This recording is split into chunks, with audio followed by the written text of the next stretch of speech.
Hello student, today our topic is meaning and definition of role. आज हम भूमिका का अर्थ और परिभाषा इसके बारे में डिस्कस करेंगे। इससे पहले हमने स्टेटस यानी कि हमारी परिस्थिति उसके बारे में डिस्कस किया था। परिस्थिति के बारे में मैंने आपको बताया था, जब किसी व्यक्ति की समाज में जो पहचान होती है, उसकी आइडेंटिफिकेशन होती है, वो उसकी परिस्थिति कहलाती है। In the society any peoples recognization that position that called their status.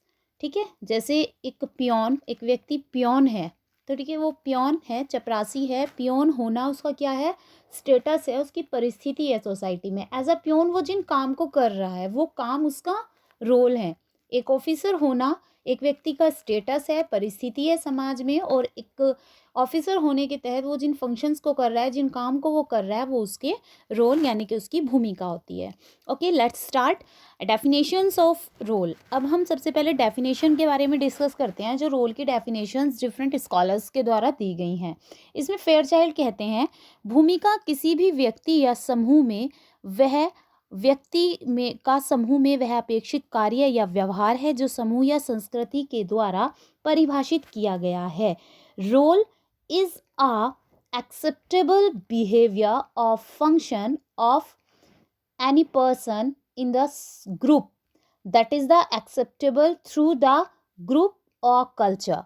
यानी कि एक व्यक्ति जो किसी समाज का सदस्य है या समूह का सदस्य है, मेंबर है वो किसी ग्रुप का या किसी भी सोसाइटी का, और वो उसमें जो वो व्यवहार कर रहा है, जो बिहेवियर कर रहा है और जो फंक्शन कर रहा है, वो फंक्शन या बिहेवियर कौन से हैं? जो सोसाइटी या ग्रुप के द्वारा क्या किए गए हैं?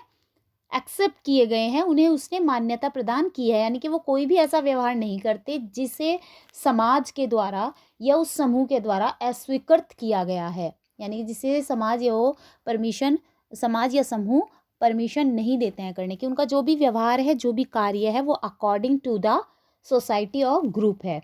तो वो जो कार्य कर रहा है, वो जो व्यवहार कर रहा है, वही उसका क्या है? रोल है। जैसे अभी मैंने आपको एग्जाम्पल दिया, पियोन, एक व्यक्ति का पियोन होना स्टेटस है। ठीक है, वो स्टेटस हो गया उसका।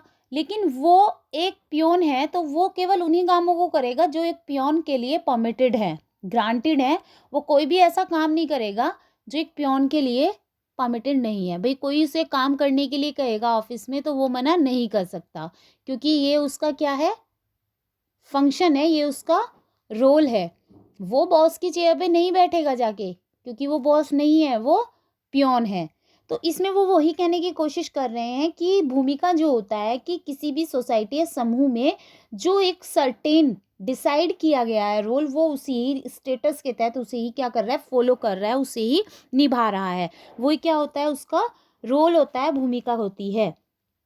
डेविस कहते हैं, भूमिका वह ढंग है जिसके द्वारा व्यक्ति अपनी स्थिति संबंधी आवश्यकताओं की पूर्ति करता है।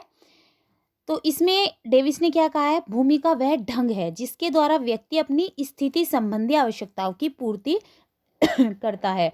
Role is a way through the people fulfil their needs according to their situation.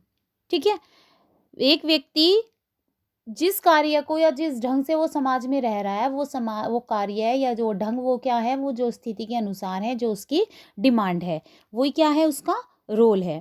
Elliot और मेरिल कहते हैं, भूमिका वह कार्य है जिसे वह हर परिस्थिति के अनुरूप निभाता है। वह यानी कि व्यक्ति। तो इसमें इन्होंने कहा है कि role is a function that is the follow by the human being या पीपल इन एनी सिचुएशन। ठीक है, कोई भी स्थिति है, कुछ भी है, वो व्यक्ति अपनी भूमिका का निर्वाह करेगा, रोल को निभाएगा, वही उसकी भूमिका होती है।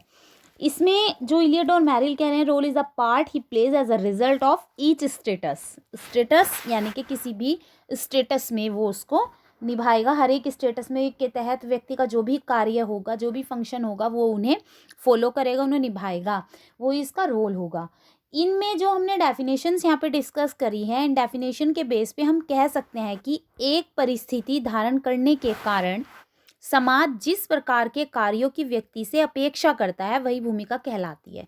यानी कि जो डेफिनेशन पढ़ी उनका कंक्लूजन बेस हम यही कह सकते हैं कि एक परिस्थिति धारण, यानी कि एक व्यक्ति जब किसी स्टेटस को अचीव करता है या उसे एस्क्राइब की गई है, प्रदत्त है या उसने अर्जित की है। दो प्रकार बताए थे मैंने आपको, 2 टाइप्स बताए थे स्टेटस में, एस्क्राइब्ड एंड अचीव्ड। तो इसमें जो स्टेटस है व्यक्ति का, परिस्थिति है, वो अचीव भी हो सकती है, एस्क्राइब भी हो सकती है। वो व्यक्ति को जब मिल जाती है उसकी वजह से वो सोसाइटी में जिस तरह के कार्यों की व्यक्ति से, मतलब जो स्टेटस है, एक पियोन से समाज क्या एक्सेप्ट करेगा, जो उसके फंक्शंस हैं। एक ऑफिसर से क्या एक्सेप्ट करेगा, जो उसके फंक्शन है। एक टीचर से क्या एक्सेप्ट करेगा, जो उसके फंक्शन है। तो समाज में जिस व्यक्ति का जो स्टेटस है उस स्टेटस के अकॉर्डिंग जिन फंक्शंस को मान्य किया गया है, एक्सेप्ट किया गया है, उसी को जो है वो फॉलो करा जाएगा उन फंक्शंस को, वही उसका रोल कहलाएगा, भूमिका कहलाएगी। जो भूमिका है ये परिस्थिति का व्यवहारात्मक और गत्यात्मक पहलू है। यानी कि जो रोल है, रोल इज द बिहेवियरल और dynamical aspect of the status. एक व्यक्ति अपनी परिस्थिति से संबंधित भूमिका का निर्वाह कैसे करेगा, यानी कि जो एक व्यक्ति है वो अपने स्टेटस जो है उससे रिलेटेड जो उसका रोल है वो उसे कैसे कंटिन्यू करेगा। It is depend many things, ये कितनी ही सारी सिचुएशन पर डिपेंड करता है। जैसे कि वह अपने कर्तव्यों के प्रति कितना जागरूक है, अपने दायित्व निर्वाह के लिए कितना कठिन परिश्रम करता है, उसमें कर्तव्य निष्ठा कितनी है, वह समाज के आदर्श नियमों के प्रति कितना सजग है और एक साथ कितनी भूमिकाएं निभा रही हैं। तो यहाँ इन्होंने कहा है कि एक व्यक्ति का जो स्टेटस है सोसाइटी में वो उसको कैसे प्ले करेगा। ठीक है, how to do this, play their role. तो ये क्या होता है, it's a depend many things, ये बहुत सारी चीज़ों पर निर्भर करता है। तो इसमें वो हमें ये देखना है कि वो जो व्यक्ति है जिसे अपने रोल प्ले करना है, उसकी जो रेस्पॉन्सिबिलिटीज़ हैं, ड्यूटीज़ हैं, वो उनके लिए कितना अवेयर है। ठीक है, अवेयर यानी कि वो उसे पता है कि उसकी ड्यूटीज़ क्या हैं और उसे क्या करना चाहिए, कितना अवेयरनेस है। पता सबको होता है लेकिन कौन फॉलो कर रहा है, कितने लोग फॉलो कर रहे हैं। उसमें कर्तव्यनिष्ठा कितनी है, कर्तव्यनिष्ठा यानी कि वो कितना सीरियस है अपनी ड्यूटी के लिए। वो जो आइडल रूल्स हैं सोसाइटी के लिए वो उनके प्रति कितना अवेयर है और एक साथ कितनी भूमिकाएं वो निभा रहा है। जैसे कि एक हमने बताया कि टीचर है, वो बहुत अच्छा पढ़ा रहा है, ठीक है, लेकिन वो एक टीचर के स्टेटस के अलावा उसके और भी बहुत सारे स्टेटस हैं। जैसे कि मैंने फैमिली में बताया था, एक टीचर या एक ऑफिसर, घर पे वो फादर भी है, हस्बैंड भी, पता नहीं वो आज जो अपनी ड्यूटी अच्छे से नहीं कर पा रहा है। यार करना तो वो चाहता है, अवेयर तो वो है, नहीं कर पा रहा, उसके पीछे क्या कारण है। ठीक है, हो सकता है वो घर से डिस्टर्ब हो, घर में किसी स्टेटस में उसके साथ जो है डिस्टर्बेंस चल रहा हो। ठीक है, वो वहाँ की वजह से वो उसकी परफॉर्मेंस जो है वहाँ पे, बाहर जो स्टेटस है उसका वहाँ पे ख़राब हो रही है। तो मतलब हमें ये भी देखना है कि एक साथ कितनी भूमिकाएं वो निभा रहा है। ठीक, इससे क्या होता है, जो हम इसमें देखेंगे, जो ज़्यादा क्षमता वाले और अनुभव रखने वाला व्यक्ति होता है, यानी कि किसी भी फील्ड में जिस व्यक्ति का एक्सपीरियंस ज़्यादा होगा, ठीक है, और उसके अंदर कैपेसिटी जितनी होगी, वो अपने रोल को उतनी अच्छे से प्ले कर पाता है। और जो आनुवंशिकता है, ठीक है, हेरिडिटी है, वो भी इस जो व्यक्ति की भूमिका होती है, रोल होता है पर्सन का, उसे कंटिन्यू करने में, प्ले करने में, जो अपना रोल एक निभाता है, उसमें हेरिडिटी भी। कोई भी व्यक्ति किसी पद पर कब तक रहेगा ये इस बात पर निर्भर करता है कि अपनी की भूमिका का पालन कितनी कार्यकुशलता से कर रहा है।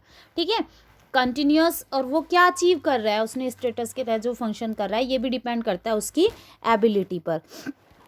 तो यहाँ पे मतलब हमने देखा कि जो भूमिकाएं हैं हमारे समाज में, जो मैंने आपको बताया, तो भूमिका के बारे में बेसिकली हम कह सकते हैं कि किसी भी व्यक्ति का समूह में वो अपेक्षित कार्य व्यवहार होता है, ठीक है, जो समाज या संस्कृति के द्वारा परिभाषित, यानी कि जिस समाज में, जिस समूह में हम रह रहे हैं, उनमें जिन नॉर्म्स को, जिन नियमों को मान्यता दी गई है, उनके तहत हम फंक्शंस कर रहे हैं, वही हमारा रोल होता है, हमारी भूमिका होती है। ठीक है, तो ये हमारा जो मीनिंग और डेफिनेशन था रोल का, ये हमारा फिनिश हो गया। इसके बाद जो हम डिस्कस करेंगे कैरेक्टरिस्टिक्स ऑफ रोल, हम भूमिका की विशेषताओं के बारे में डिस्कस करेंगे। हमारी भूमिका बेसिकली क्या है, कैसे है, और हमें किस तरह से वो प्ले करनी चाहिए, क्या सिचुएशन है, इन्हीं सभी जो चीज़ों से इसकी कैरेक्टरिस्टिक्स बनेगी, इसकी पहचान क्या है, इस सब के बारे में हम नेक्स्ट वीडियो में जो है अपना डिस्कस करेंगे। Okay students, thank you.